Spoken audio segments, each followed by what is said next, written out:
आणि ऐन युद्धाच्या धामधुमीमध्ये दिलासा देणारी अशी मोठी बातमी आहे वैज्ञानिक क्षेत्रातली। एलपीजी गॅसच्या तुटवड्यामुळे जग हैराण झालेलं असताना पुण्यामधल्या नॅशनल केमिकल लॅबोरेटरीच्या शास्त्रज्ञांनी एलपीजीला पर्याय ठरेल असा वायू शोधलाय। डायमिथाइल इथर अर्थात डीएमई असं त्याचं नाव आहे। एनसीएसचे शास्त्रज्ञ डॉक्टर तिरुमलाई स्वामी राजा आणि त्यांच्या टीमनं 20 वर्ष संशोधन करून हा वायू तयार करण्यासाठी लागणारं उत्प्रेरक शोधून काढलंय। त्यापासून तयार झालेल्या डीएमई गॅसचं व्यावसायिक वापरासाठी उत्पादन करण्यात यश आलंय। सध्या पायलट प्रोजेक्टमध्ये दररोज 250 किलोच्या प्रमाणात हा वायू तयार होतोय। गॅसचं मोठ्या प्रमाणावरती उत्पादन झालं तो एलपीजीमध्ये 8% मिसळता येईल। त्यामुळे इंधनासाठी इतर देशांवरती असलेलं अवलंबित्व कमी व्हायला मदत होणार आहे। मोठ्या प्रमाणावरती उत्पादन झाल्यास या गॅसची किंमत एलपीजी पेक्षा देखील कमी असू शकेल। ही जी गॅसची शेगडी आहे आपल्या प्रत्येकाच्या घरामध्ये असते तशीच ही शेगडी आहे। मात्र ही शेगडी ज्या गॅसवरती चालणार आहे तो गॅस वेगळा आहे, तो गॅस बनवण्याची प्रक्रिया वेगळी आहे। सर आधी आपण थोडंसं एक डेमो तुम्ही दाखवलात तर मग सुरू करू शकू। तर प्रथम डेमोमध्ये तुम्हाला असं दाखवतो की ही शेगडी आहे ती आपल्या सिलेंडरपेक्षा थोडी वेगळी दिसते, कारण याच्यामध्ये पूर्णपणे 100% डायमिथाइल इथर म्हणजे डीएमई आहे। तसंच ही जी शेगडी आहे ही दिसते आपल्या सारख्या शेगडीसारखी, पण थोडे याच्यामध्ये सुद्धा इनोव्हेशन आहेत। ते अशासाठी की आपली शेगडी एलपीजीसाठी केलेली आहे, ही शेगडी थोडी वेगळी डीएमईसाठी केलेली आहे। 100% डीएमई आपण वापर ह्या डेमॉन्स्ट्रेशनचं कारण असं आहे, म्हणजे दाखवायची इच्छा अशी आहे की आपण पूर्णतः 100% डीएमईनी सुद्धा स्वयंपाक करू शकतो, आपल्याला एलपीजीची गरज लागणार नाही। हां, तर हा तुम्हाला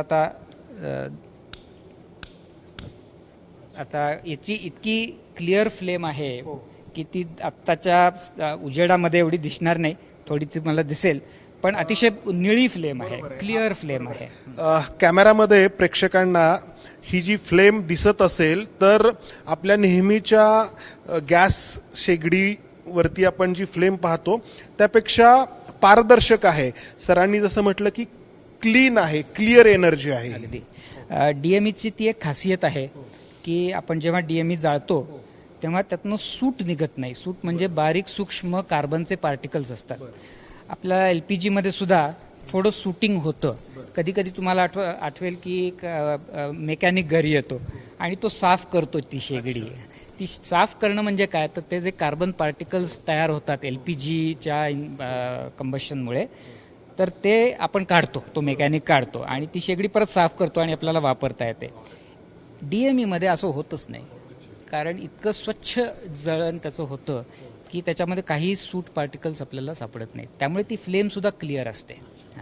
आता हा एक मोठा त्या डीएमईचा भाग आहे। कॅमेरामन अमोल गवाळेसह मी इथेच थांबतो। धन्यवाद।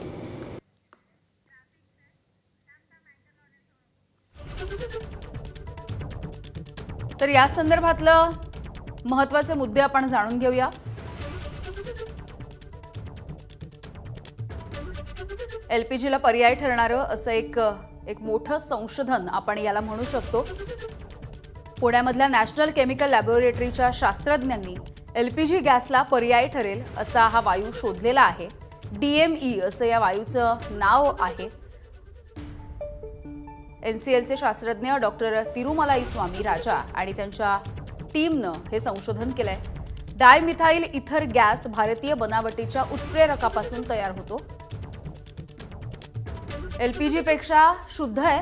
गॅसची ज्योत ही पारदर्शक आहे, आपण बघितली आहे, आणि पर्यावरण पूरक असं हे इंधन आहे। इंधन म्हणून गॅसचा स्वतंत्र वापरही करणं शक्य आहे। एलपीजी मध्ये 8% मिसळून देखील या वायूचा वापर करता येऊ शकतो।